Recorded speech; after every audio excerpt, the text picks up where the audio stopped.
I'll just talk to the Mark because he's about to start the show. Yeah, I knew that they were starting the show, so they should. Just a moment. All right, Zach. I'm bringing you up, bringing me and Ankit off. So, what's up? What's up? How y'all doing? Funk from the front seat. Another great edition. Y'all gonna hang out today. We got a real special, two special guests in the house.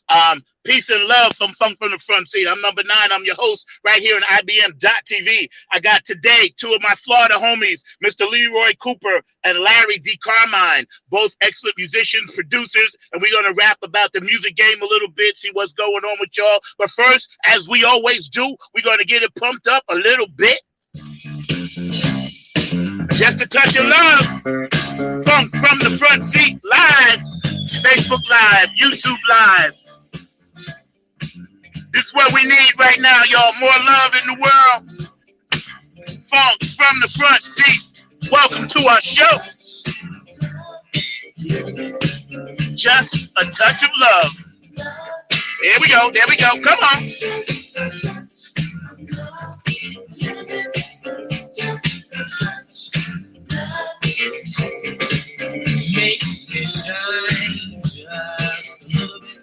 How you guys doing out there today? I hope everything is cool.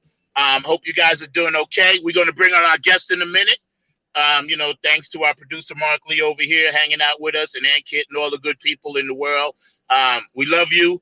I see Lee Coop and my man Larry. I need to see them and see what we could do, get them on, and they're get ready to come on in a second. But anyway, love you guys. Hope you guys are doing okay. Everything is beautiful. We good. What's up? How you doing, bro? I'm doing well, man. Your energy is infectious, man. Yo, man, come on every time, bro. Where's my man Leroy at? Lee Coop. Hey, yo, man, lighten that up a little bit so I can see you, Leroy. Lighten that up. I need some light on you, bro. Oh, man. I need light on you, bro. Let me get some more light over here. There you go. Man. God, man. Come on.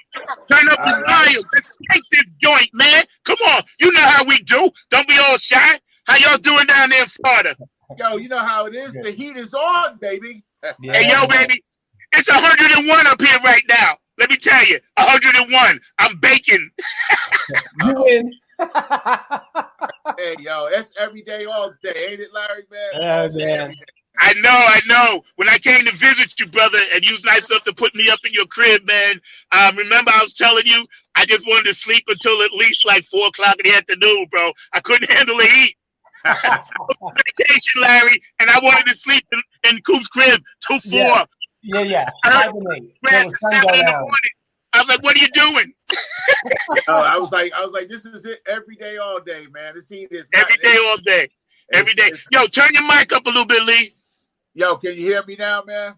Yeah, move up a little bit. Yeah, we good. Yeah. So listen, brothers, we got a lot to chop up today. Again, here we are live on Funk from the Front Seat with Larry D. Carmine and my brothers and my other brother, Leroy Cooper from Florida. Both producers, musicians, great people in the world, community activists, all of that good stuff rolled into one. You know what I'm saying? First thing we're going to get into is I want to know a little bit about your families and how you guys are dealing with the COVID crisis. And what we're going to try to do, you guys can kind of figure out who can go first and who goes second. But I'll ask Larry first. How are you and your family doing with the COVID crisis? My family is good. Yesterday was my son's birthday. He's 24. So beautiful, man. Yeah, small celebration. Stay in, wear a mask, don't go out and crowded. It's real. Unfortunately, I've lost several friends. And some of the people who lost, musicians, and so you got to take it seriously. And as people of color, we're known to survive, but we can't be our own detriment. So just follow the rules.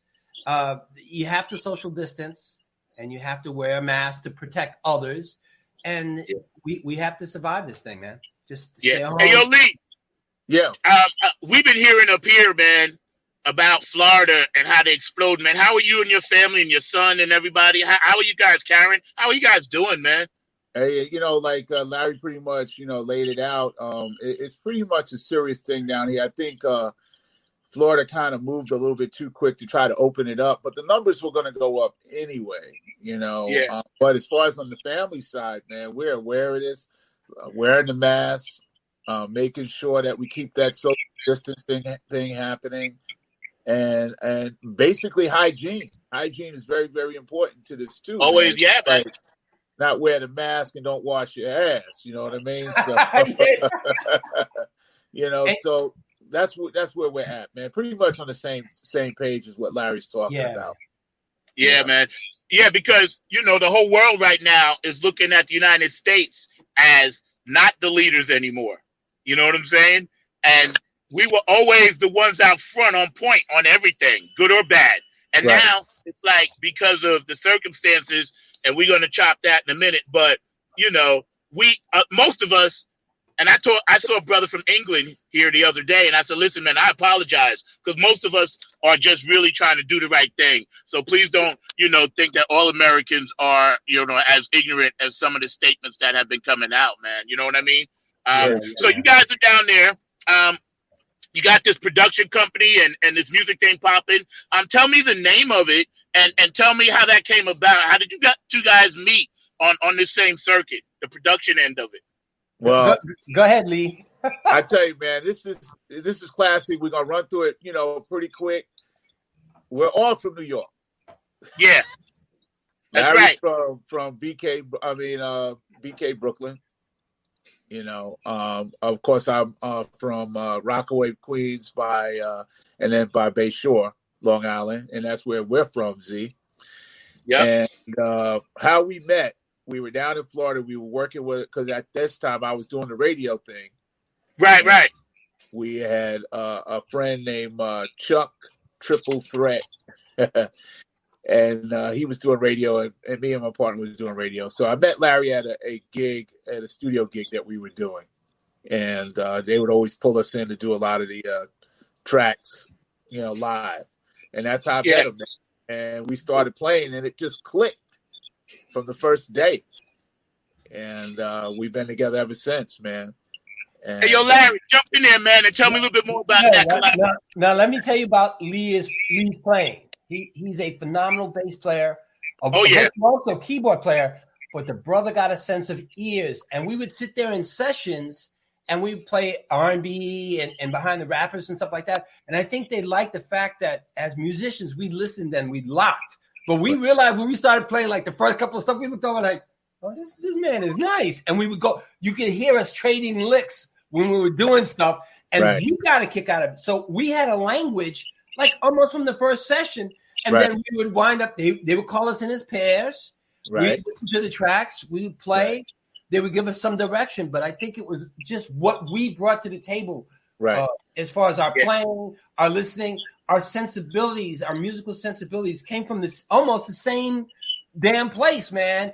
He would do a riff and I go, okay, I got you. And I do a rhythm thing. And from there, we just had a lot of fun playing together because you don't find that. Well, you find that more in New York because there's such a vast musicians, but it's a little bit more rare here that you could sit and groove with somebody. And I'm not talking about after weeks of rehearsal. I'm talking about 8 bars into the tune. You're locked. What I mean? You know when you lock in with somebody, you lock in. And primarily rap, hip hop, some R&B drum machine stuff. But that's a world we exist in. Right. Yeah, right. You said a good point. It doesn't take long to be locked in with a brother, you know what I mean? Or a sister, or, musicians in general. Because if you locked in here before you even get in and you're collaborating, staying out of the way and letting it breathe and making it work is the key. Right. That is the key. Funk is what you don't play. Right. Exactly. Bootsy Collins. Less is more. Yeah, less is more. More. So I see somebody got, Larry, you got all those guitars back there and basses. I see that. Tell me what you got back there. The bass is just a showpiece. The bassist is right here. I got desperate one day, and it was on sale. And I work with Lee, so I'll pick up a bass, but I'll put it away. You know, it's got a little dust on it. I'm in my home studio. I have a combination of softwares that I use. Reasons is my primary DAW. I have Ableton, Pro Tools, Spitfire. I have a collection of guitars. Yeah, man. That's tight. They have their own different kind of sounds. That's my COVID guitar right here. Okay. That's that one at the beginning. I see the mask. Well, it's the dust rag. Oh, okay, I felt the mask. Yeah, and it's like colors in a palette. I've been digging on this one, and I've done some stuff there that pulls me to the jazzier plane. That's my standard Strat I had since I was 17 or maybe 19, I think, 20-teen. But these are tools. These are colors. These are tools in the toolbox, colors in the crayon box. There you go, man. Yo, cool. You just got – oh, sorry, Larry. Go ahead. No. Right, Coop. We want to see your new bass. Yeah. I was going to ask you, what'd you get, man? What'd you get? Show us. Show the world. Yeah, man. Right, man. I'm about to step back. My place is like in construction mode right now. Man, don't worry about it. Don't worry about it. You good, bro? Show the world. Here we are again, live on Funk from the Front Seat, IBM.TV, with Leroy Cooper and my man Larry DeCarmine. So when we jamming on Sundays, you know, I do another show with IBM.TV, and I would love to have you guys kind of put something together, you know, and come back on and do a little something for us unplugged, you know, in a couple of weeks. How about that? We would like to put them together, man. Too. So, hey, yo, Coop, what you got right there, bro? I just picked up this Ibanez, man. 1940. Yeah, move it in front of you. There you go. That's it. Wait. And it's all just picked it up, man. It's just beautiful artwork, man. That's nice. What they did with this, man. And of course 5-string, because Larry's like, yo, man, I'm not gonna let you play on no more tracks unless you start breaking out the 5-string. So I feel you. He's a great player. Kramer. I still got the Kramer DM5000. Still got the Fender Jazz. Yes. This now. And of course the Beast, the Warwick. Yes. So working with all of those now, you know. Yeah. Yo, I love it. Well, got the Kurzweil now. Kurzweil 2600X for the keys. The MU for all the drum machine stuff. And working on getting my DAW, man. And after I get that set up, man, then I'm back in business again. So that's been holding me up. Feel you. So tell me a little bit more about Power Station. Because I know, Coop, you was telling me about that a while ago when they moved to Florida and how you got involved with them. Tell me a little bit about that. Well, Power Station, originally, that happened about 20 years ago. Right. And, I just ran across it through another cat that was, it was Avalon Recording Studios, and Joe Butera is the guy's name. And he had connection with, help me out, Larry. What's my man's name again? It's Rob and Bon Jovi. Yeah. And, but anyway, what happened was the Power Station that was in New York, he had shut it down, transplanted it, and came down to Florida. And at Reunion, they had liked what I was doing, and I was hired to do a lot of, the session work for them and stuff like that. And then they moved down to Lauderdale, and that's the rest is history. And we've been there ever since, man. But to be a part of that family, as you know, Z, and of course, as Larry knows, all the hits that were done out of there. You had Chic that was out of there. You had Aerosmith that came out of there. Everybody and anybody who was recording in the 70s and 80s did work at the Power Station. It was more than just a recording facility. It had a sound just like the historic Motown studios. Right. Yeah. A lot of great engineers came out of there. Joe Furler, one of my favorite. Bob Clear Mountain, as you know, had many hits. And when Lee introduced me to Power Station in Lauderdale, it was like going home.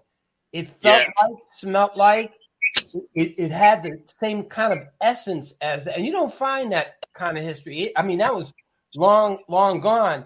And we have a wonderful engineer that we work with, and just the whole vibe of the place. So we found a production home. Now, Lee's getting his home studio, and I do a lot of production here and some writing. But when we go there to mix, it's not really to work. It's to hang out and to redefine and reshape the sound. Right.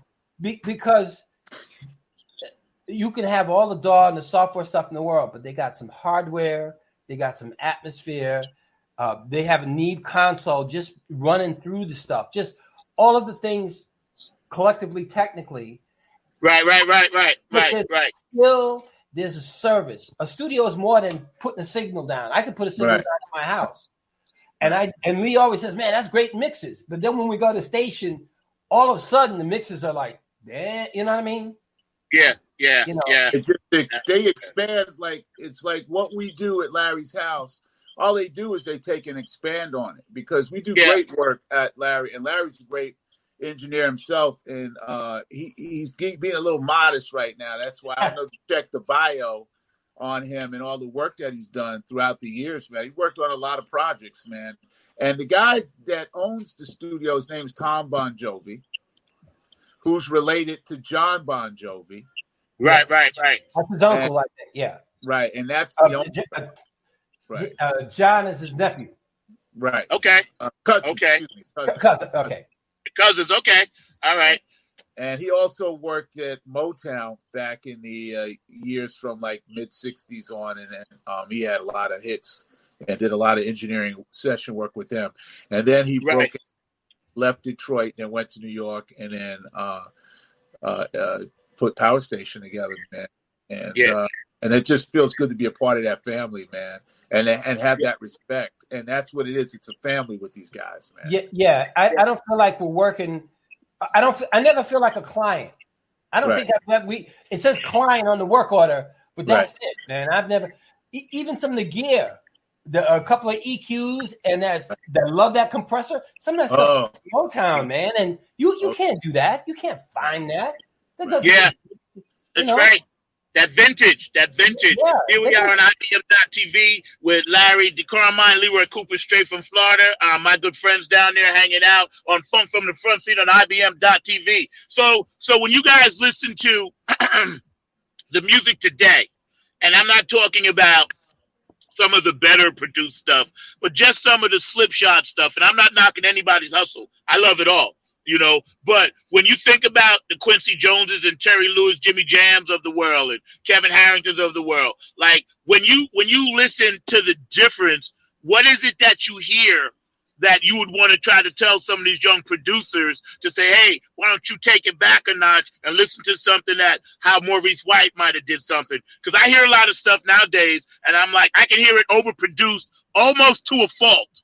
And it bothers me because I'm like, but I know you could never be that perfect. Even Prince, as great as he was, sometimes he would say, listen, I left something in because it just felt good. Right. You know? We had this conversation. My thing is, a lot of producers will do stuff now out of convenience. Yes. Because I got a laptop, I can do it quickly and easily. But that doesn't mean it's got the kind of qualitative sound. So to me, quality always over convenience. Now, I didn't say perfection, because we were talking about the other day, and we were saying, you know, obviously we like, if you sing something and there's a feel to it and it's not pitch perfect, but the feeling's right, right. So I don't need to sit there and auto correct every note to make it land perfectly on the scale if the feeling is there. Now, of course, you got to play in tune, you got to have your technicals together, but the fact that I can do something on my laptop and I could do it quickly and have the convenience of it, it doesn't necessarily make the quality of it. My whole studio, I do great mixes out of here. Lee and I, we go back and forth. But then when we go to Power, it's never a, damn, your mixes at home sound better, because there's another level there. Yes. Collaboration's important. This guy here is my other musical head. He will push me, and I will push him. over the summer, we used to get together 3-4 times a month and actually session work together and write. Right. And then we would send stuff back and forth. Over this summer, I started sending stuff below middle C, pushing him to play the E. And every new tune I send him is an F, below low E. So he has to use the fifth string. And we tease each other. And he sends me stuff back and says, man, you got to check the tempo. He's just sent patches. Great tune. Change your patches. So we challenge each other. And I think people do stuff and they stop. I have a musical partner that pushes me to betterment. And of course, I was like, oh, this guy wants another tempo. And he go, and I'll listen. Okay, he's got something. And we go back. You got to listen. I don't think cats are listening. They're doing stuff out of convenience. Just because you can auto-tune doesn't mean you should. You're right, man. You just nailed it right there, Larry. I mean, I'm not even going to have to go over it and repeat everything you said because you caught it. And going back to your question, Zach, really what I'm doing, I'm just listening to the cats who are trying to tap in to where we left off. And I think Bruno Mars, for me, has done some great stuff as far as trying to merge both worlds with the technology of today, but the heart of what we had to go through and how we studied our craft and the word woodshed. A lot of these young kids don't know what woodshed is, man. Like sitting in your room for 8-9 hours a day and really working on your craft. So that's why at the ages we are now, we could go into a studio and like I remember you saying, see, I don't rehearse. Well, it's not that you're not rehearsing. It's like you've been to school already and you know what that's supposed to sound like because you've heard it somewhere once before. You put in 40 hours at home to give you 5 minutes of perfect funk there. Right. It's not the 5 minutes. It's all of the time you've built. A 5-minute song doesn't take 5 minutes to do. Right. We would get together and jam, but it's because we're so learned that we would have, and then sometimes we take the jams and arrange them into tunes. Yeah. As far as time, and now you guys remember back in the day how much it cost to go into the studio per hour. Yeah, so that's right. Yeah, it was crazy, right? So that in itself, like when we go to Power, man, we're already prepared. I think, right, Larry, we're done with the work in less than an hour. Yep. Yeah, we for every hour we work, there's 45 minutes of us enjoying ourselves and maybe 15 minutes of work because we've put in the work. And what we're looking for is new sonic colors that we can't produce. Paul, our engineer, is another member of the team. Right. Yes. Paul, he will hear something and he'll say, I suggest this or I suggest that. Paul is right. I don't want to say Paul is right 10 times out of 10, but Paul is right very often because we'll look and say, okay, I get, you know what I mean? He's a member of the team. And I think if you're just a laptop producer, there is no team. No. Right. And very few people are Princes and Quincy's that have it all up in here. I need musicians. Yeah. I got to feed off of somebody. You know, right about that team, because and I work with a great team, and with my band Nappy Head and producers, some of them are in the band, and I learned over the years about how to utilize everybody's skill to the optimum, get the maximum out of everyone's particular skill, and I think that a lot of times, like you said, Larry, when you're in an island by yourself, yes, it sounds great. And don't get me wrong, I love the Bruno Marses of the world and all the stuff that they do. But again, that whole family team feel in the music, like when you listen to Sly and the Family Stone, that's even exactly today, what I was going to say. you Sly. can tell they were tight. Not only as a band, but as a family. Parliament Funkadelic, Earth Wind, the cats that worked with George Duke when him and Stanley started doing their stuff, and Dennis, they all locked in so well together, they became that other thing. And that's where I think a lot, you can hear it in the music. You can hear it, because when I hear something and I'm like, wow, okay, that's great. But again, it doesn't feed my soul and my spirit and my heart. And that's something that Kevin and I talk about, my producer, all the time. We're always talking about what is the new music feeding to us? What are the lyrics? How is the soul? You know, we all make songs for fun, but now in 2020, we got to kind of shift it and make some music that's going to have a serious message. So as you guys go forward, tell me some of the ideas that you might be thinking about now when it pertains to that particular subject. Just go from your heart, go from your soul. I think what has happened is a lot of producers get caught up on what is going on now instead of finding out what sounds good to you, what's opening up your heart, what's opening up your soul. How are you connecting with various different issues today? Because when you go back to Earth, Wind, and Fire, you know, Maurice and all those guys, they were tapping in to what was going on around them, tapping into the world. I would have to say Marvin Gaye, which his words today from the What's Going On album. Oh, God, yes. God, yes. And it's also not the music that you write for now. Like Lee said, you don't have to copy a T-Pain and get that sound. It's not where you are, it's where you need to go. And like Earth, Wind, and Fire, Stevie Wonder, these were messages. The music's 20 years, 30 years old, but it's still forward and progressive thinking. Right. Very relevant. Then what we need to say next year. So it's not where you are. Don't copy the top 40 stuff. You find your sound and tell us where we need to go. Enlighten more than entertain. Enlighten. Yeah. You know, I want to touch back on that Marvin Gaye thing, Lee, that you hit on, because Marvin Gaye, Inner City Blues, and What's Going On, that stuff, genius, way ahead of its time. Even though the same thing was kind of happening, man. It's going on right now. That Inner City Blues, I want to do a remake of that myself. I was listening to that the other day, and I listened to Paul Schaefer and his band, their version of it from Letterman, because they did a nice version. And then I listened to Marvin's version, and, you know, I was thinking to myself, man, somebody else has got to do this again, you know, because Earth, Wind, and Fire and those guys and the Stevie Wonders and, you know, the geniuses of the world, you know, they left us all of this stuff.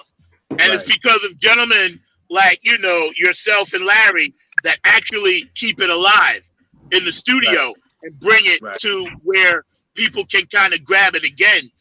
You guys are amazing with what you do and how you grab the music. And you know, I'm sure you guys always had your favorite go-to producers, because we're talking on a production end now. Who was somebody that you really got into, Larry, as a production person? A guy named David Ganson, who did Shaka Khan, and underrated producer. He did Shaka Khan and Michelle Ndegeocello. And I love her. Oh my God.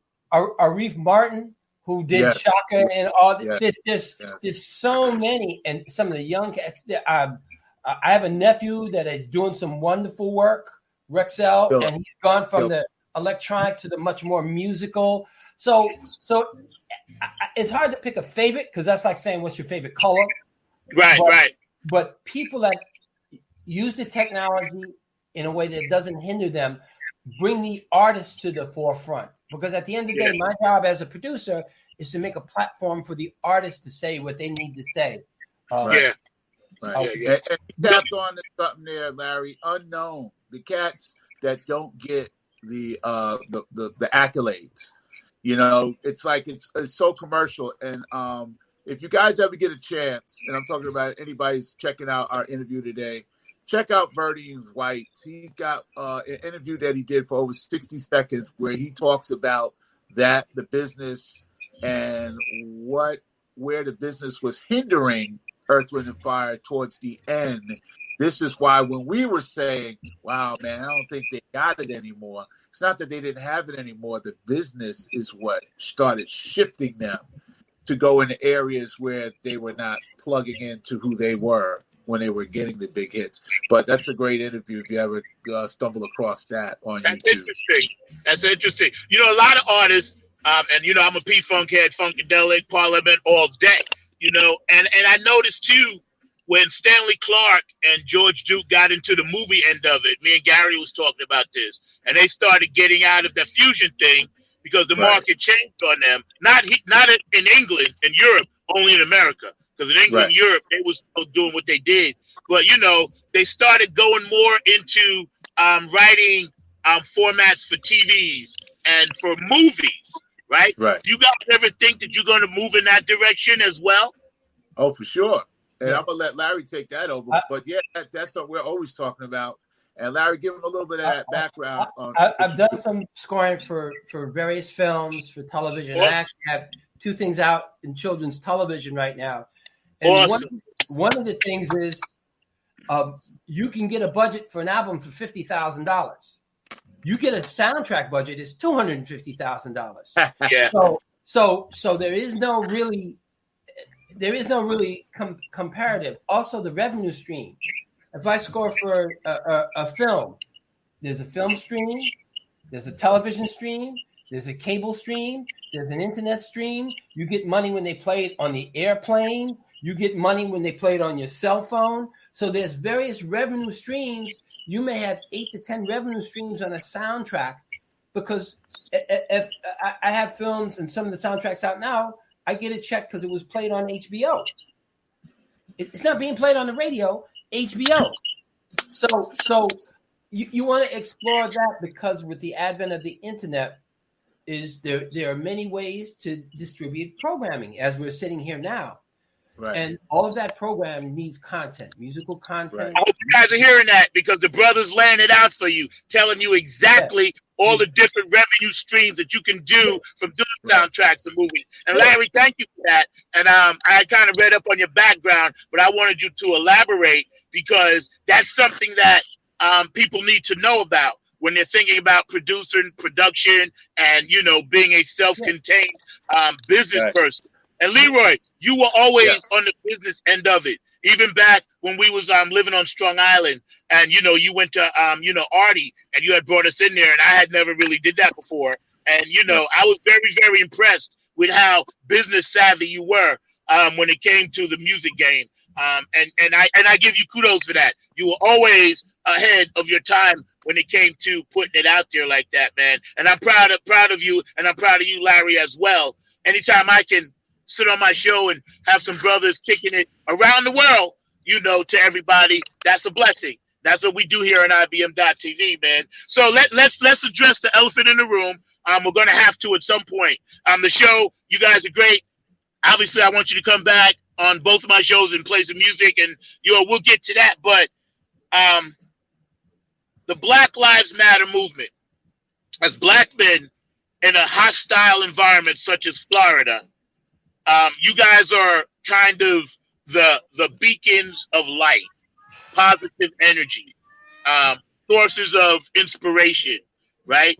And where do you see, now that we have the information once again, now it's time for physical change, laws to be made, not protesting and looting. I'm not going to get into all of that. That's irrelevant. I'm talking about concrete, solid laws. What would one of you put into place to say, okay, we definitely need this? Wow. I don't know about a law, but I think we need I'm sorry, Lee, go ahead. I think what has to start happening now, because of all of the information that's being put out right now, and it's funny that you brought up the protesting. We have to start watching, what we do and how we do it, because the first thing that when they see looting or they see anything like that, automatically look at what the black folks are doing. And we got to pay attention. What has been coming out, and correct me if I'm missing this, but we have people that are coming in that don't even live in certain neighborhoods that are starting things and causing that image to say that, look, this is what they're doing when they're not doing that. So what needs to really happen now is we need to pay attention, start keeping a better eye out on what doesn't belong, if you understand what I'm saying there. If you see that something that doesn't belong in the neighborhood that is going to cause a problem, then we need to check them. And by checking them, get with the local police department.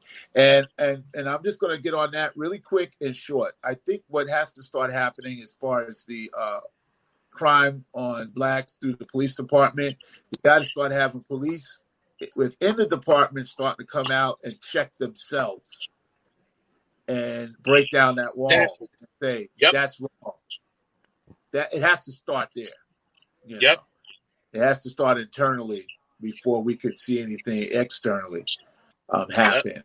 And let's try to keep our heads, as angry as we are, let's use our minds and strategize. Play the game of chess.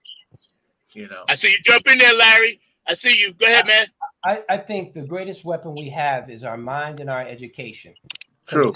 You can have a law that says not park here, but if you weaponize your mind for greater good, if you get a degree, if you get a career, if you get a skill set that can't be undeniable, not destructive, but creative, and it could be creative in the business world, in the culinary world, in the music world. Once you attain that, you don't have to go through systemic racism. And we know certain institutions are more racist, but man, a brilliant mind is the most dangerous weapon on the planet. Not the gun, but the brain behind the science and the engineering of that weapon. We need to, I don't want to say weaponize in a negative way, but in a protective way that our skill sets. Education, traditionally, for some of us as a people, are insulted by education. We should embrace it. That's right. You can take my job away, but you can't take my ability to make money, to think. It's not even outside of the box. There's no more box. We should be limitless. So I think that's something we can self-impose. What bothers me is the fact that so many, I don't want to say young because I see old people doing it too. They somehow have lost their self-esteem, which causes them to transfer their pain onto others of our race. And that bothers me because there's no reason we should be killing each other over clothing. That's a self-esteem issue. You know what I mean? That's like, okay, I got to make myself feel good. And Kevin and I, this is his favorite thing. And this comes from Kevin Harrington. I got to make myself feel good by making you feel bad, you know? And that's the self-esteem issue. It's like, why would a group of young black males jump an innocent young black female over sneakers? You know, why be on the block and shoot each other and kill innocent black kids because you want to kill each other over a piece of cement you don't even own? You know, to me, and I say this a lot on my show, gangs are equally in the category of being a terrorist, if you ask me, you know, and just like, okay, you know, they fly planes into the towers, and even though they didn't do that, but still in all, people say that, then why can't we have gangs be put in the same category? It's only because they're only tearing up the black community. And that bothers me. And like you said, Larry, that's when it comes to critical thinking. Got to use your mind. If you could talk to, say, a Crip in the Blood right now, what would you tell those two brothers if you could sit them down at the table and give them some concrete education? Me personally, you got to kind of know where you. It's the African concept of Sankofa. You got to know your history to know your future. 150 years ago, as a slave, if you were taught to read, that was a death sentence. Now we're self-repressing. We're not reading. We're not writing. We're not questioning. We're accepting material. Oh, I got to have the Gucci this. No, you ain't got to have that. Right. What you got to have is a way to get that and not harm anyone and yourself. So you got a woodshed. Just like a musician has to woodshed, you have to woodshed as an intellectual thinking. And education is just woodshedding. It's just getting better at your craft. Well, the key is making observations. The key is that we can't forget, and that's going back to what you said earlier, Zach, where like we're talking like black on black crime and self-esteem, breaking out self-esteem. That was one of the tools that they used, man, back during slavery. Yeah. So those like beating your child, you know, that's something that, you know, I've experienced in my own family. But where did that come from? That's generations and generations and generations of saying, in order to get a reaction, we have to, you know, do an action by beating. That's control. you know, and that's where we have to get away from. And that's part of critical thinking. And like Larry said, what's so sad is now we have the rights to go in and get the information, but kids choose not to dig into the history. Yeah. You know, and to talk to a Crip or a Blood is the biggest key word: love. Love yourself first, then you can love your brother second. That's right. And the reason I brought them up is because the original gang situation in LA was not about violence. It was about simply walking the children across a dangerous intersection. If everybody does the history about the Bloods and the Crips, they became two separate things. They were one thing. From my understanding, again, I'm not perfect with my recollection, but I've talked to people that were older that were from California, and they explained this to me. Basically, there was a really dangerous part of town intersection, no stop signs, no street lights. So the community formed a group to help their kids simply walk across the street safely. And then it became all of this other stuff by the government infiltrating and causing them two factions to battle each other. And then the guns, the gangs, then you had the Black Power movement. But a lot of that simply came out of the necessity to just simply walk their kids across the street safely. And a lot of people don't know that. And that's a very interesting point. And when I found that out, I was like, okay, that makes sense. Because in the Black community, we've always had the barbershop and the church. Right. The barbershop was our country club. The church was our House of Representatives. You know, it was the Capitol building. It was our White House, you know. And why did they put that together? Going back to, you know, the history on the gangs in California, because it's what we're dealing with now, race. Again, it always came to race because what started happening, Compton, if you look at the history on that, and that was predominantly a white neighborhood. But then when the blacks started moving in, the whites were fighting what they thought, you know, was theirs, and you don't belong here. And that's where it still stems from, man. It's still a race issue. We're not getting away from it. And now we got a president who is still egging that on. Yeah, he is. Of course he is. The origin of a gang was usually some kind of self-determined collective that you had community. The corruption of the gang is the crimes, the racism, the feeling, the territorial thing. But just like you mentioned the church, just like the synagogue, and you can even look at cops as a gang. The cops' job is to protect the community. But when the cops start protecting other cops, that's a corrupted gang. Right. Yep. I'm only serving myself. So when the gang stopped serving community, the Panthers, they had daycare, they had education, they had food drives.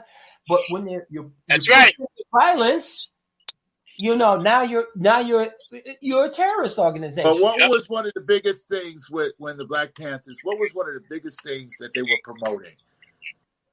Self-determination, economic strength, yes, owning businesses. All of that is true, but it was the right to bear arms. Yes, they didn't want to see a black man with a gun in his hand. That's a scary thing, bro. and Reagan was like, and a lot of people don't remember that, or may remember, Reagan was governor of California back during that time. Yes, he was. Yes, he was. And, you know, they were going up to the Capitol and saying, we have the right to bear arms like you. And they're saying, no, you don't have the right to bear arms. So then you have kids that were going to school hungry. Then they started the after school lunches, the after school programs, and the breakfasts for the kids to have. As always, the game was rigged. You know what I'm saying? Because it was okay for the whites to have their rights to carry these guns in black neighborhoods, and they would simply saying, "Listen, it's our right too."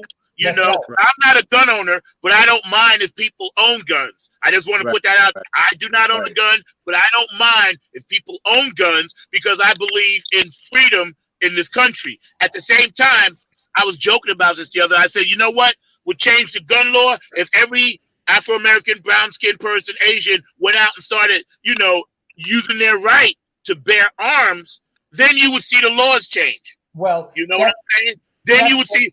Yep. Go ahead, Larry. That's the whole privilege thing. The laws Yeah. work for it's my benefit to exalt my freedoms, but they need to work against your benefit, and that's a privilege thing that some people is inherent to. Right. To me, I'm not a gun owner, but if it's your right, it is your right. I support your right. Same. It's also your right to vote, and Yeah. I'm a privilege. Right. That has Right. to be. People died for that. We have to weaponize that. When I say weaponize, I'm not talking about it in a negative way. We have Oh yeah, I know what you mean. we have to make sure we use it and we don't take it for granted. Yep. You know? I got friends in Australia. They say in Australia, it's the law. You have to vote. It's Right. illegal if you don't. And I think we should make that law here. This last election was lost because a lot of people chose simply not to vote. Right. You know, Right. and here we are. Look at the situation we're in. Now we're struggling, bailing water out of a Right. sinking ship. Yeah. Right. Right. The thing is, let's, educate ourselves on the candidates too. Like, don't go in. I've caught myself in my early years going in there and saying, well, because that person is that particular party check. And that was probably the wrong person for the job. So one of the key things that we should do is educate ourselves with the candidates, do a little bit of background history on who you're putting in office. Because it's not always what's the, whatever party you're in. Just because you're in that particular party, that's the right candidate. No. A vote is a job interview. When I vote for someone, they work for me. Yes. I want to pay this person. It's a job interview. And we've all seen people coming in job interviews and saying, no way with this guy. He doesn't fit. And then sometimes we have to keep an open mind. But that's what I look at as a vote. I'm going to hire you for 4 years, for 6 years, for 2 years. If I made that mistake, I'm going to correct it by firing you. Beautifully said. They work for me. That's right. For the people. I don't work for their interest. Don't get it twisted. That's right. And you made a good point, because I think we lose that sometimes, because I know in New York, you're right, Leroy, Democrat, all right, down the line, bing, bing, bing, bing, bing, bing, bing, right? It may not have been the best person for the job, but because it was just that systematic horse with the blinders on, everything is blue, I'm going blue, and I'm glad you said that, because right now, I always consider myself a liberal independent. If I have to put a label on it, I'm not going to. Of course, I lean Democrat, but at the same time, I don't agree with everything that happens with that either. But I definitely don't agree with racism, murder, the systemic, stealing of all the money, everything that we have to deal with. And we know, and we'll get into this on another show, there's another level even above the president. So we ain't even going to go there. Now, swinging it back, and again, here we are, IBM.TV, with my man Larry DeCarmine and Leroy Cooper out of Florida, two of my best buddies holding it down on Funk from the Front Seat. And let's swing back to that project, Leroy, that I love and care about so much, the Sarah Smile Project.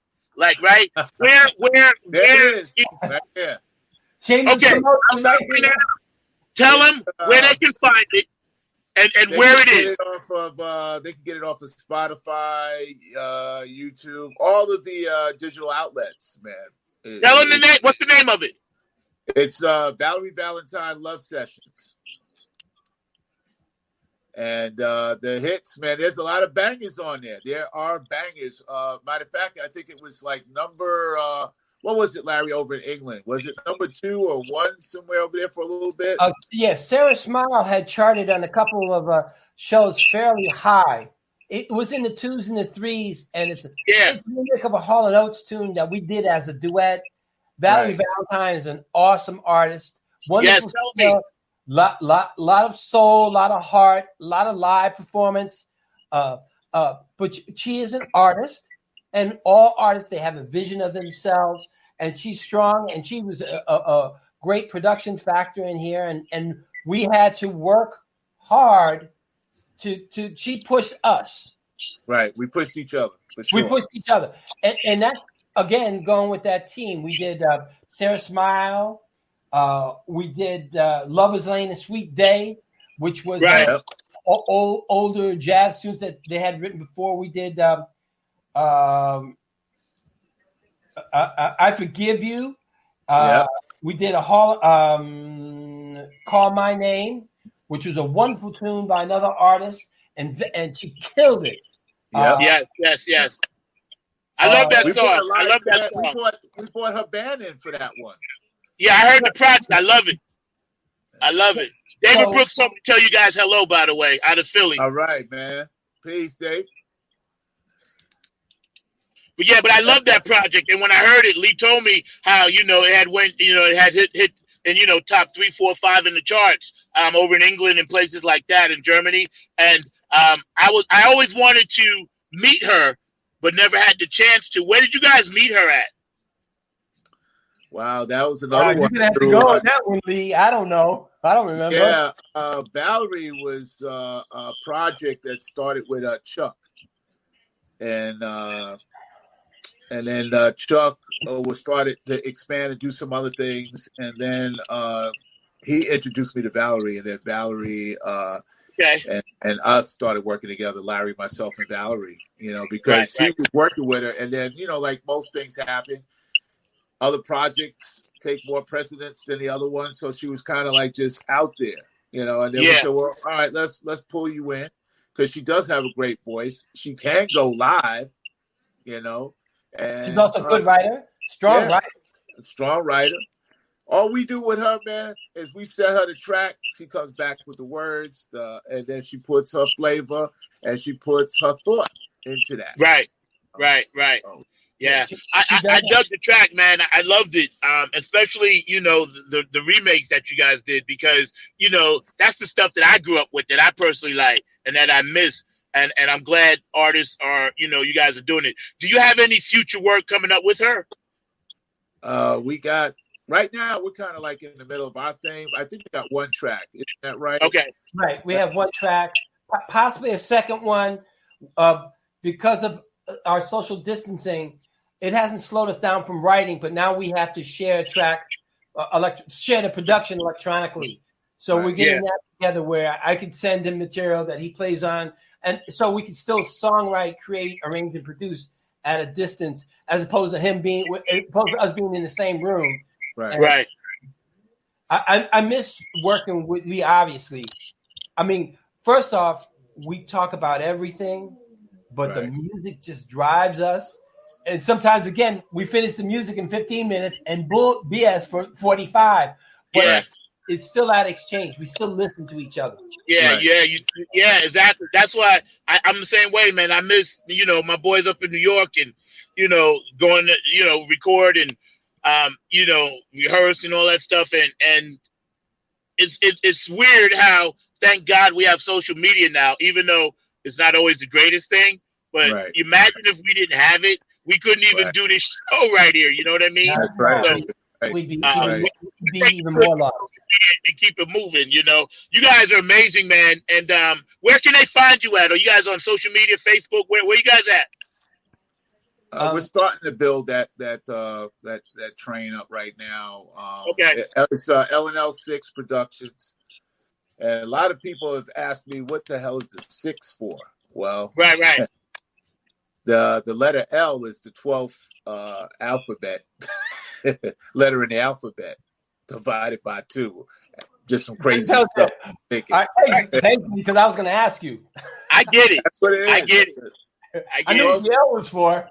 The 12th letter in the alphabet divided by 2. There you go. L. So where's the 6? Oh, that's what the 6 is. I get it. Divided.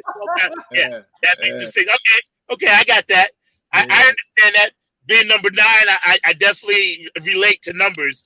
And on the other side of it, we had to put something together really quick because the album had to get ready, and we needed to put the production company together. So it was like, all right, come up with this. That one won, but there's nothing greater than doing the collaborative productions. I work in the film, I do the television, and when you get a bunch of like-minded creative people together, that's a force. Politically, politically, Alvin Ailey's dance company, great orchestra. If everybody's pulling, it highlights the strength of the piece. And that's part of my issue with some of the modern music I hear.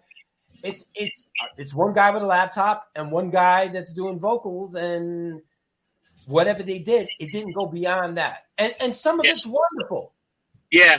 Some of it is not. Well, Z, Larry is just way too mellow. He worked with Patti LaBelle back in the day. Larry's got some great stuff, man. He's worked with Patti. Who else did you work with, Larry, back then? You worked with Patti. Michelle Ndego, Ocello. I did somebody else with Jocelyn Brown, because that another group of musicians out of New York. I know Jocelyn. Yeah. Somebody else's guy. I remember that. Somebody else. Yeah. I know Fred McFarlane, late Fred McFarlane, and worked in a place where a young producer, Kashif, Paul Lawrence Jones, Jonathan Butler, Wayne Brathwaite, Barry. I played with Wayne once. Oh yeah. I did some gigs with Wayne. Barry Eastman had a band, and I was in Barry's band for a minute. Wonderful human beings, wonderful players, and I was a kid. I mean, I was in my 20s, but I got exposed to songwriters, producers, engineers, and it was school for me. Yeah. And I worked on a couple Spike Lee films, doing everything from soundtracking to post-production, music mixing to location sound. So I've been blessed because of New York. You had a lot of, and it's more of a wilderness down here. Yes, it is. And Lee and I got in this conversation. We went to the same music school, but we were a couple of years apart. Right. It was Five Towns College for music. That shaped us musically. Yeah, to speak that language. And we were just talking about that the other day, because that exposure groomed us. Yeah. His work with bands, his work with Cameo, it shapes us, and we bring those shapes. I just Amityville. Z knows about that. We all went through the same. Yeah. Well, hey, Z, tell them how we met, man. Yo, I met Leroy because me and my boy Nathan, this is back, I don't know, in the 70s, and we was always trying to jam the P-Funk stuff, but we was looking for a bass player, and Leroy was playing with the Mills Brothers at the time, another rival bass drum band, and we were all kids, mind you now. Trust me, we were kids developing what we wanted. So I never really worried about bum rushing someone else's rehearsal. That was never a thing with me. A lot of times people were hesitant. I was like, nah, I'll go over there. I don't care. Because back then it was like, oh, you're going to somebody's rehearsal, they're going to kick you out, or you're not allowed in if you ain't in the clique. So I was like, let's go over there, right? That was our games back then. That was our game. Yep. Nathan told me about this guy. He said, yo, this is the guy we got to try to get. So I went over there, and I was like, yo, I heard him, and he was playing. And I was like, all right, cool. And he was a little young guy with this big afro, man. White face, big ass afro. And I was like, all right, cool. I was like, listen, we're doing some funkadelic stuff. I was like, we're getting ready to play, and this is a true story. Yep. I was like, we got a gig coming up, the only gig for the summer. I said, we're getting ready to play at a strip club. Two guys, right? Again, true story. I kid you not. So we rehearsed a couple of songs, threw together a makeshift PA, right? And I dug what Leroy was doing, because when we rehearsed, he was into Stanley Clark's School Days, the fusion stuff. And I was like, that's serious stuff. So the cat was definitely on it. He had his own style already. The popping, slapping thing, had all of that down, and he was an individual. And him and I instantly locked on bass and drums. Mostly as brothers, but we locked. Yeah. And, he had to get his dad to come to the gig because he wasn't old enough to get in. Yeah. I kid you not. So we used to play in a strip club, even though I was only 18, wasn't even supposed to be there myself. Same with Nathan, 18. And we did the gig, right? And we did there a few times, but that was the bond. That's how him and I met, And then he went into the service after that, but we always still stayed in touch. And then we had another band, Few and Company, with Fred Wadlington out of Amityville, and we did that. But that's how we initially met, and I'm grateful that I met him. He's my brother, Same here, and he's man. nasty. He's nasty. One of my first gigs, and I think I was the oldest. Me and Leo, we were 17, but the other musicians were 15. It wasn't a strip club; it was a burlesque show. We must have played Mr. Magic all damn night long because that was the only groove we could make. You know what I mean? It was like 45-minute set of Mr. Magic. And they used to come out and they would take things off as they danced to the tempo. So our drummer, Frankie, was 14. He started speeding up in the dances. He wanted to get to the end of it. But but that's how we learned. That's That's how we learned. That my working musicianship. We played with this guy, and he was doing I Love Music. Remember that, Leroy? Oh, yeah. And we were on there was 2 levels to this place. Right. Yeah. And we were on the stage, and the cat was singing, and then all of a sudden he disappeared. And we were like, okay. And JB, the guy that was like, the host, he just kept saying, keep playing. We didn't know where this guy went. Turns out the guy went up to the 2nd floor of the balcony. Yep. And all of a sudden, we saw this. He jumped down, broke both his ankles, and was hobbling off to the side of the stage. Remember that, Leroy? Yes, I do. He said the music had got him so hyped, he thought he could fly. I kid you not. The brother jumped off the 2nd-story balcony in a club and just broke both his ankles, right? Yep. And we were like, we didn't know what to do. So then we just started jamming P-Funk, right? The guy hobbles off. And I swear to God, I saw him 6 months later. He was walking perfectly. Wow. I'll never forget that. There was I'll never forget that. A lot of crazy stuff went down that club, man. I remember Yeah. this chick man got her face sliced.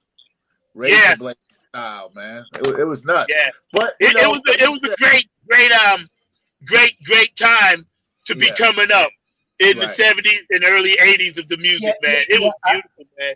I feel sorry for our kids now because their introduction to a live event is this. I remember setting up the PAs, running PAs, being in places where I couldn't get out. I didn't drink, but I if I wasn't in the band, you couldn't get in. You're right. Having somebody's dad come in and have you, but that was school for us. Yeah, negotiating with promoters, backing up singers, doing the rehearsals, learning new material, trying out stuff. And I played. There was a group called Made in USA, which was a offshoot of a band called Crown Heights Affair. Oh, and Janice was the lead singers. They broke away from the band, and we made a band called Spider's Web.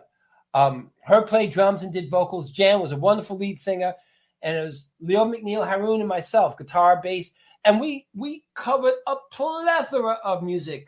We did a funky version of Pink Floyd's "In the Wall" because that was really a nice groove, and all kinds of stuff. But we learned so much about music, professionalism. We grew up that way. I think we got chopped off. Oh man! Hey, it was a great show. Put me back in, Mark. There we go. Here I am. I'm back. Okay.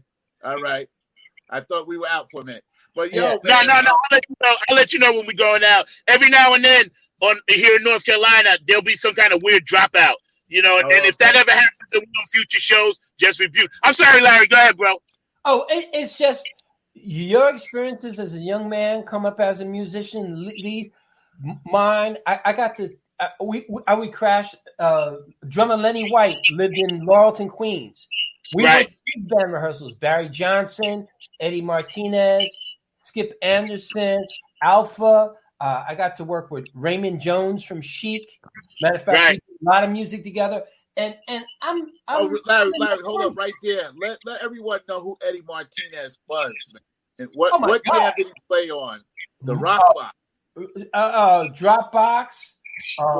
Walk This Way. A monster guitar player from the Bronx. Rock and roll. David Bowie. He was a kid around the way. LaBelle. Nona Hendrix. And through meeting those guys, I got introduced to Vernon Reid and worked with plenty of those guys and Black. Yeah. So it opened up more doors for me because I was a 15-year-old, 17-year-old. It went from the basement bands to the recording studios. Yep. But you had to have your shit together. I mean, excuse me, you had to have your stuff together. Yeah, you had to have your stuff together. You couldn't go in there half stepping. And that was one thing, like, you know, I know all of us had to experience that. Like, if you was going to come and work in a unit and you didn't have it together, then you wasn't working because no one had patience for somebody coming in half stepping. And that was a big thing for us out of Strong Island, man. If you wasn't going to bring it, then you don't come. You know, you just. It was like the Apollo. It was on Long Island, you know, and Long Island, and I'm still fighting for this. They have a Music Hall of Fame, and I'm trying to constantly, you know, let them know they don't have the best musicians in it for Long Island. They got a couple. They really don't.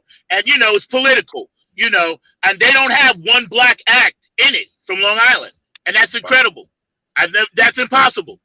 You know, Manchild and, you know, Nappy Funk Army and all the great bands, you know, that came from Amityville, that came from Wyandanch, that came from Deer Park, you know, none of those bands are in it.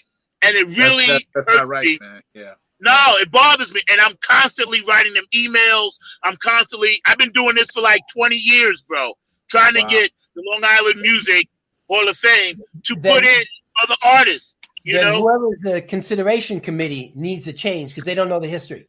No, they don't. They don't care about it. They don't. Yeah. They really don't care about it. Again, that's their history. That is not the history. Exactly. I was blessed. I got an opportunity to be an assistant engineer at a studio called Celestial Sounds. I was Chuck Ange, the maintenance and engineer, and one of the engineers took me under his wing. And we used to work sessions from midnight to 6 a.m. We worked with a guy named Barry Johnson, who I knew from Lenny White's band. He came in with Steve Hodges. They wrote a song called Hi, How You Doing? That's the first single for Kenny G. Kenny G's first single for Arista was Hi, How You Doing? Right. And by these two black. If you look at his first album, it's shot in a yellow, black and white negative, and he's got this fuzzy afro. Because R&B single. Yeah. Kenny didn't sing. He played sax on it. But that launched, and then from there, Jonathan Butler and many other people. But you can see it was around the way talent. Those were some Queens boys. Cambridge Heights, St. Albans. Yep. They wrote that tune and went to Kenny G. Right. Now, we know Kenny G has this career, but he owes a lot of his career to a guy named Chuck Ange and Barry. And we recorded those guys. They submitted the song. They took the song. It was his first single. Right. So there is history there, and without that first single, because Kenny all he did was solo on it, but the rest of his album was instrumental, and he's known as an instrumentalist. But and Larry, I'm going to chime in on Kenny G for a minute because that is what this is all about. The show that we're doing today. Z and I have always talked about this. A lot of unknown cats that are out there that have done things that need to get their recognition. That's right. You know, and that's why we got to keep fighting this fight. We're in prime position right now because we have the knowledge and also the experience and also now the platforms. You know, years ago, can you imagine if they would have had shows like this back when we were first coming out? You know, how much further we would have been able to advance without trying to fight the system. But now it's okay because God has you right where you're supposed to be. So I ain't even sweating that, you know. And I'm just grateful. Soul Train. The best we had was Soul Train. Remember Soul Train used to be live? Used to be live. I saw Eddie Kennedy. I saw Curtis Mayfield. I saw live on Soul Train. You know, it sounds good, but you know, but now we have to, as you are an example of, Zach, we have to utilize these platforms. And even before Soul Train, Soul was on.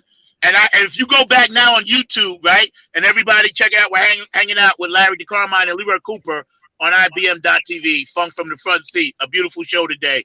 With my two brothers from another mothership. Soul was actually the show where Earth, Wind, and Fire made their debut. Al Green, Parliament. They weren't Parliament Funkadelic at the time. They were just Funkadelic, and you know, a lot of the acts that were on Soul, Lou Rawls, all of them, they went on to be all the things that they were going to be. But Soul used to come on Channel 13 on Saturday afternoons on Long Island. I don't know about nowhere else. WNEW or WNEW? Yeah. YouTube it. Go back and YouTube Soul, and it was an actual TV show. And you could go back and see all of these guys. Verdine White takes a bass solo laying on the ground, playing the guitar. Google it. It's called Soul. And all of the episodes are on right now.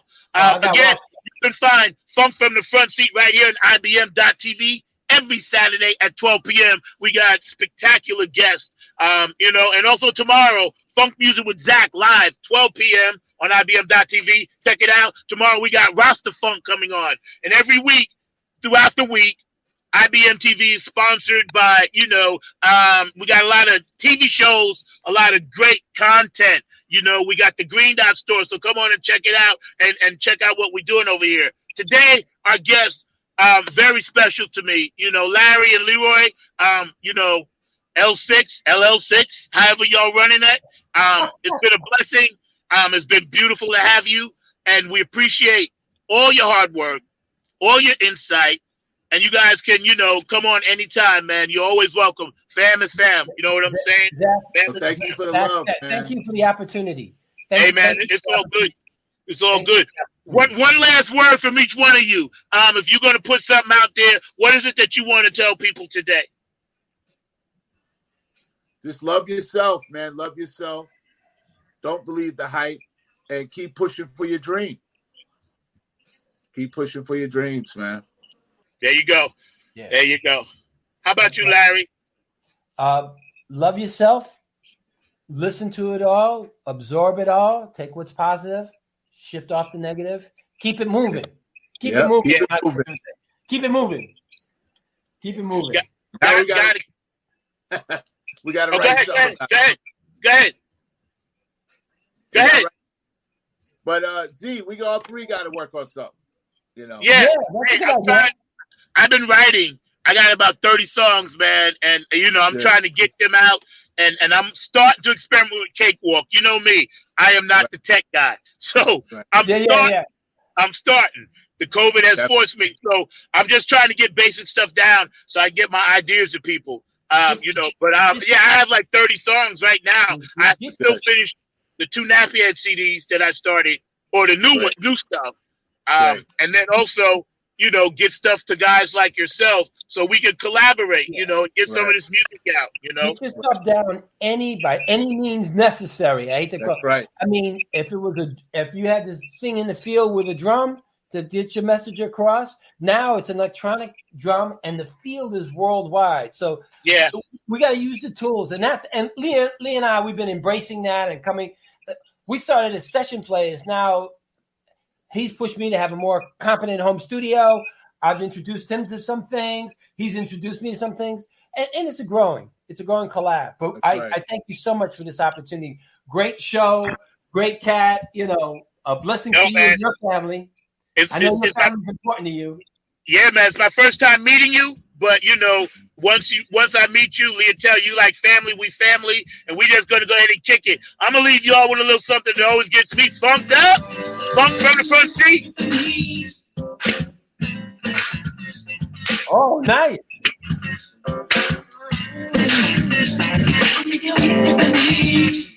Yeah, that's how we going to make a week at the knees, yo. Funk from the Front Seat.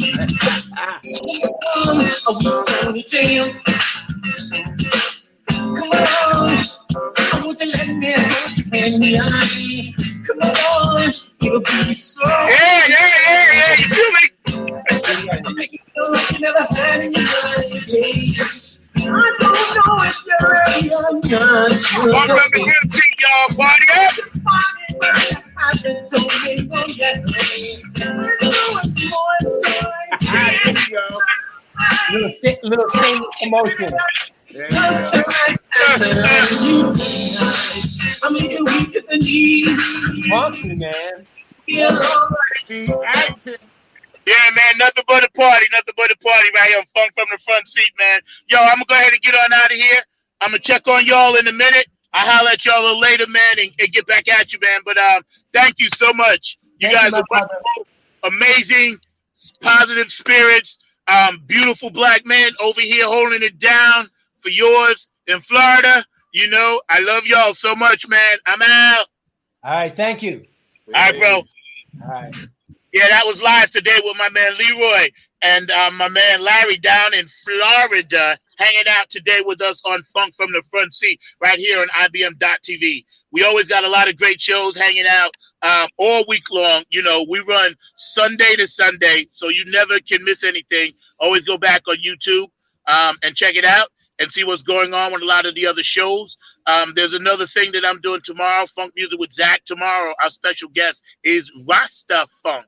So they're going to come on, and I had Mike Patterson on before, but he's going to come on with his other group, and they're going to do some stuff and funk it up for us on the unplugged version, you know, and we're going to go ahead and do some stuff at 12 o'clock. So y'all keep hanging out all day. I know Tish is on the other side, on the other station, doing her thing, you know, just planting the good seeds. And we got our whole IBM family, you know, mad shouts out to everybody, you know, especially our people that sponsor us, you know, and Jim at the Dollar Store, you know, we loving you for that. Lynn, rather, at the Dollar Store, we loving you for that. You know, go to the website, IBM.TV, click on the green button, and you can find all kinds of products that you may need, you know, to go ahead and do your thing and be safe out there, as well as whatever it is, you know. It's really, you know, awesome to have sponsors like Lynn that makes that happen.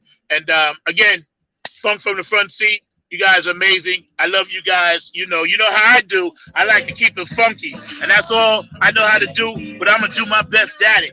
Don't forget, continue to support the independent artists out there of the world.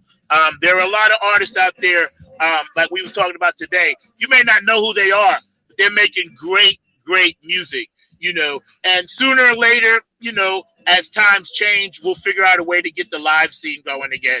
That's very, very important. I know a lot of people are hurting today because of COVID. A lot of people are hurting today because of economics, situations in your home. You're on the borderline of losing a loved one. I want you guys to know we love you. We love you with all our heart. We'll do anything we can to help you. If ever you feel like you may want to hurt yourself, please reach out to somebody. You know, any one of us on IBM TV, our phone is always available. So if ever you're feeling down and low and you need to reach out, you reach out to one of us. We'll be right here. And this includes all my friends as well as myself. You can hit me up anytime. You guys know how I roll. My life's pretty much an open book. I ain't really trying to hide nothing. We all go through things in life, and sometimes, you know, you need a little help. Ain't nothing wrong with that. Again, if you have a birthday today, happy birthday. I love you. If you have an anniversary today, happy anniversary. You know, for all the graduates, 2020, yo, it's still your year. Don't let this thing, you know, put you in a negative way. You know, yeah, you're going through a lot, but just remember, you worked hard to graduate in 2020 and you did it. So I'm proud of you.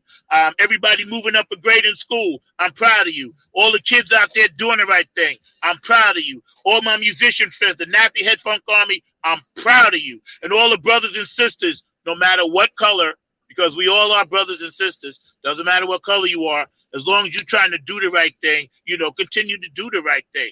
That's all people are saying. So you guys need to know there's a support system here at IBM.TV, and we're still putting some of that stuff in place for everybody, you know, to come and speak their mind, have a platform to do things like I'm doing right here. I'm grateful for that platform.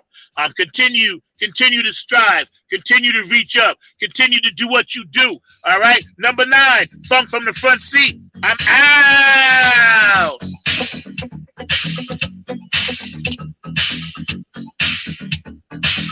Let me tell you more.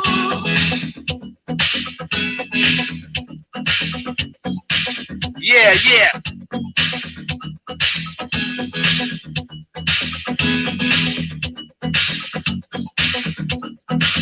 Love y'all today. I wake up in the morning thinking of you.